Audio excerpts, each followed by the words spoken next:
Right, let's speak to Steve Rotheram, the Metro Mayor, the Liverpool City Region, and Warrington included in these new rules. Steve, thank you for your time. First and foremost, can you set out for us these rules? They're a little bit different. There are various different rumours about how strict these rules were going to be. What are the headlines that people really need to take home from the rule changes? Well, one of the main ones is the restrictions now on hospitality. And whilst we haven't had the full lockdown that Bolton had, for instance, with pubs and clubs and restaurants and bars, what we are going to get is those restrictions that are similar to other areas where you can only have takeaway service. There's no inter-household mingling.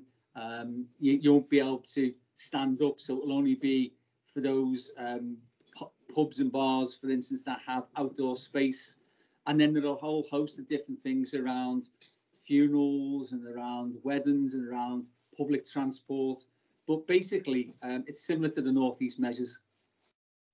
In terms of getting those messages out there, right at the start of lockdown, there was a daily press conference. The same message that came out of Downing Street was the same across the whole of England. You had similar rules, but different rules in Wales and Northern Ireland and also in Scotland. How important is it to get these messages out there to people so they know exactly what they're doing and what they might be doing wrong? Yeah, and the people accidentally infringing or even breaking those guidance and regulations and some of the laws as well, because it is quite confusing. And we've said to the government all along, look, let's try and simplify this. And let's, if we work together, see if we can get more localised messaging that might cut through, rather than people believing that if Boris Johnson says something and there's a diktat from Westminster, that everybody is going to say, OK, I get it. And that's what we'll all do. It just hasn't happened to any great extent. And part of the problem is that we're all confused, aren't we, about exactly what those individual measures mean in our areas. You spoke at the start of the week, Steve, about making sure that local leaders had their say when government was making decision about the things that impact on us here. Have you had those conversations? Were you able to have those conversations before these new rules kicked in? Yeah, in all honesty, we've had detailed negotiations over the last few days, and certainly conversations between myself and the Secretary of State. And look, it has changed since Monday, because what we all want to do is to ensure that the package of restrictions that are implemented and imposed on us in the Liverpool City region are right to tackle the problems here. And that's where I suppose you do get that confusion between area by area based restrictions. But we also have asked for a number of things. We've said if they provide the scientific evidence for us, we can sell this to our people. If they provide a package of financial support for businesses who will be impacted, we'll be able to understand that these restrictions are good for us and won't then have an economic detriment to the area. So there's a lot of things that we want. And the other thing, Mick, is that we need an exit strategy. Most people who've gone into restrictions haven't come out of them after many, many months. What are the thresholds by which we can measure our progress towards getting the restrictions lifted? I'll come on to the financial side of things, Steve. £7 million, I think, across 9 local authorities. And we'll come on to whether or not that's enough. You're already shaking your head. First and foremost, in terms of those conversations you were able to have with the Secretary of State before the rules came in, was there a negotiation? Was there something that you said to him that made him change the rules? Was there value in those conversations other than essentially the politeness of letting us know first and foremost before decisions were kicked in?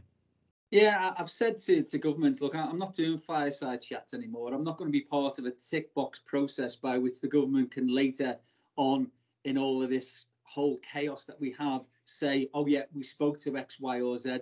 It has to be meaningful. And so some of those conversations really were good to tease out some of the science. And that's what we want. We want an evidence-based approach to this. But of course, we need to see the proof of the pudding. And the government haven't yet given us that financial package. And of course, we want to know what measures there are so that we can ensure that we work towards lifting these restrictions as soon as possible. You're making that call right across the Liverpool City region, which has a whole host of different sort of urban and rural centres. Can you give us a sense of maybe something that you heard within that conversation with the Secretary of State, which made you think, right, OK, what you've suggested for the city region is right, and I am prepared to put my name to it.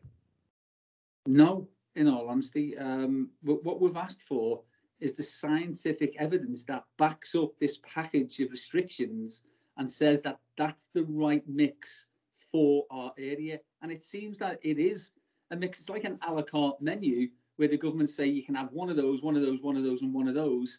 And what we're saying is all of those collectively, if they have the desired impact, we will support it as long as we get the financial package, but we will support that.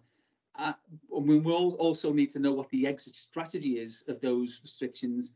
But the government seem to just think that because certain things have happened in other areas or had a dampening effect in other areas, that the same will happen here. And I don't know whether that's true, but what I'd like to do is to speak to the scientists to get behind the evidence.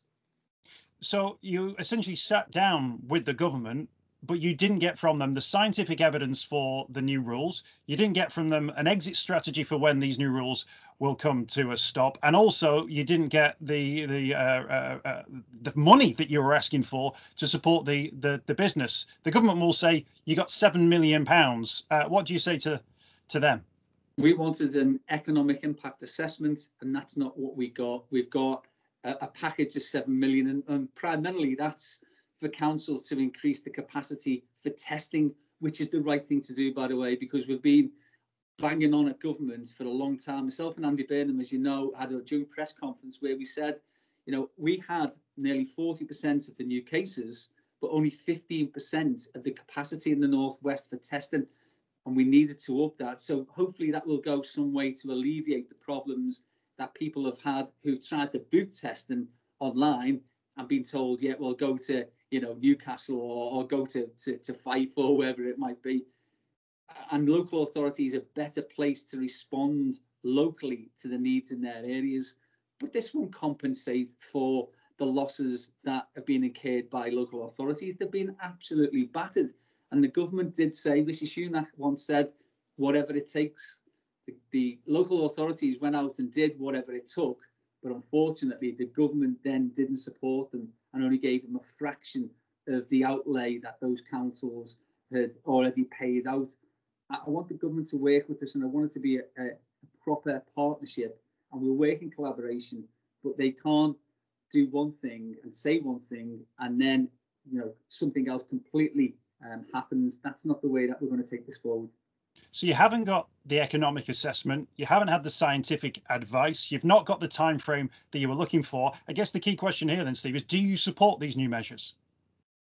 Well, it's difficult to come out and say that we unequivocally support something that we don't understand all of the ramifications or evidence from.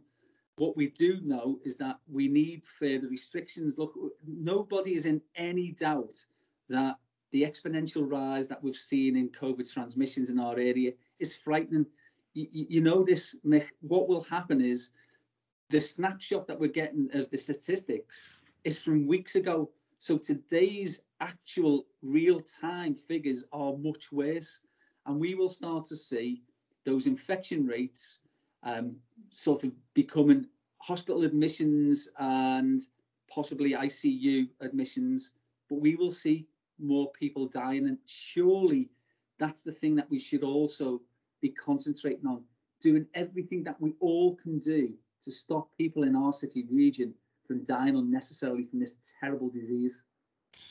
Did you get any sense from government what the next steps could be in terms of a further lockdown if these rules don't work? Was that mentioned? Was that discussed at all?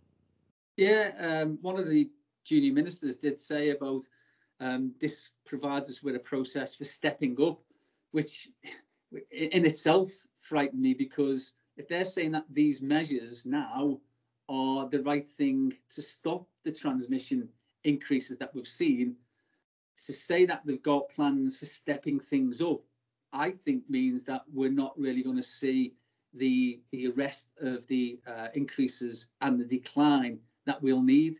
So we might see further measures in the future, but I'm hopeful that what we can all do is really look at what the government is saying, work towards the restrictions, all, you know, playing our part, and see whether that does have an impact. But it's going to take weeks before we can measure that. And in terms of the statement as well, I've just got to mention, because there was a debate on this in the House of Commons and an urgent question. Liverpool City Region and Warrington now falls in line with the rules around people not going to sporting events at that amateur level as well. That can have a huge impact on people's mental health and well-being, their physical activity, but also those sporting clubs can be real centres for communities as well, and that's been taken away from people now. Yeah, and again, I think myself and you and others have spoken about what the mental health and well-being issues might be in the future. And you're right, it is about that sort of physical enjoyment that you get from sport, but it's also that camaraderie and, the meeting other people, and perhaps it's just, having a chat about your own circumstances. None of us want to see this. Nobody, even the government, didn't want to see this. But look, something has to happen, because we have to really tackle the problems that we've got. And if you see the graphs and the epigraphs and some of the statistical analysis of where we were just a few weeks ago, it is exponential. In some weeks, we've doubled and trebled in 1 week the amount of cases that we have. So we have to do something. And I know there are plenty of people who are conspiracy theorists who don't believe that this is actually a real virus. It's killing people. It's going to have long-time lasting effects, not just on people's physical health, but on their mental health. And we all have to do something, because otherwise this is going to get worse, not better. I think it's important to make sure we've got clear messages in regard to letting people know what's going on. Steve, something I didn't hear from the Health Secretary, Matt Hancock, when he made the statement at 10:30 this morning, was a time frame for these new rules kicking in. Are the new rules in place now? Are they kicking in at midnight tonight? Do we know the time frame? Well, I'm told, I hope I'm not belying any confidences here, but I'm told that it's 00.01, in other words, 1 minute past 12 on Friday night, Saturday morning. That's when the new measures will kick in. So Friday night into Saturday morning. So when people get out of bed on a Saturday morning, that's when the new rules will kick in. If that changes, Steve, we'll make sure we clarify that as well. It's going to be an interesting time ahead. We don't know timeframes. A lot of people will say, how long is this going to last? What would you say to them, Steve? That's the question that we're posing to government. Keir Starmer said in the House of Commons yesterday that there was only one area that had gone into restrictions but actually came out the other end of it, and that was Luton. I believe Leicester are also in the process of exiting as well.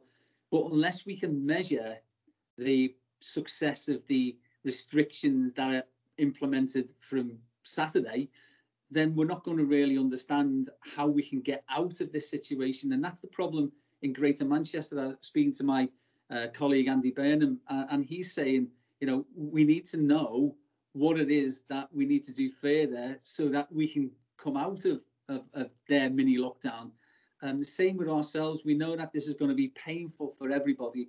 There are going to be families that won't be able to see each other. There are going to be people who can't attend loved ones' funerals. There are weddings that are going to be massively impacted. There are all sorts of personal things that these restrictions will prevent. And I think that's terrible.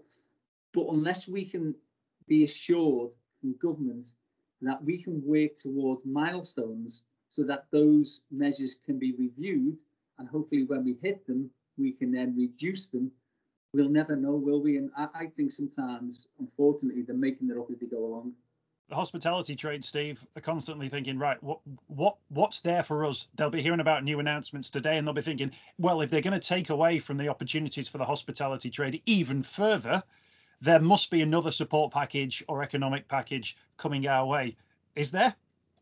$64,000 question, isn't it? Is there? It's worth a lot more than that. Yeah, to tell you the truth, we've got a comprehensive package that we've put to government, which is worth £700 million, but that covers a whole host of different things. But within that, what we could start to do is to tease out exactly what you're saying. What are these measures going to have a detrimental impact into either businesses or sectors?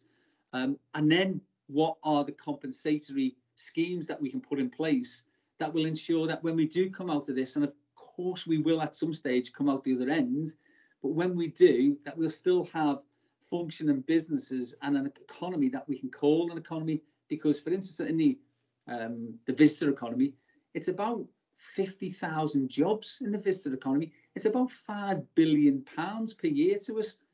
Honestly, if we wipe that out, it's going to take us generations to recover. Metro Mayor Steve Rotheram, thank you for your time today.